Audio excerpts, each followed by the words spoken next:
we've been in this huge increase of rental values. Affordability is becoming an issue for many people.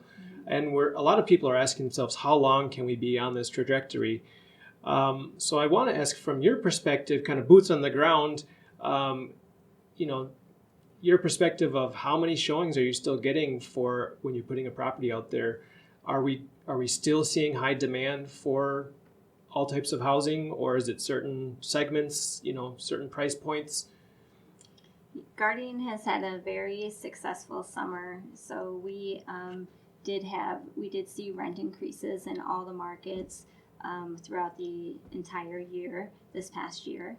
Showings were also successful. Again, we do background checks on our residents, and we're finding well-qualified residents to move into the properties. Now that fall is here, September 1st, it's a little bit like a light switch, but we still consider the market to be good. We've just, the school year has started now, so we'll be seeing that the amount of people looking for rental housing every single month is just less and less and less while we get through the winter. For next year, we're really wondering if we're going to be able to do rent increases.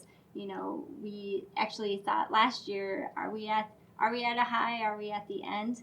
And we are still seeing that owners are adding some added value to the property, making sure that, again, they're in good, clean, well-maintained condition. We're seeing a lot of owners taking this opportunity to maybe upgrade kitchens, bathrooms, things that are very usable to the resident.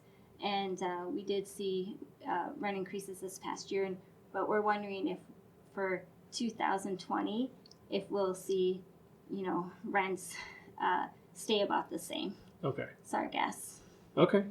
Well, we will all see, right? We will all see. Want to hear more on this topic? Click the link below for the full episode of Maximizing Your Property Value.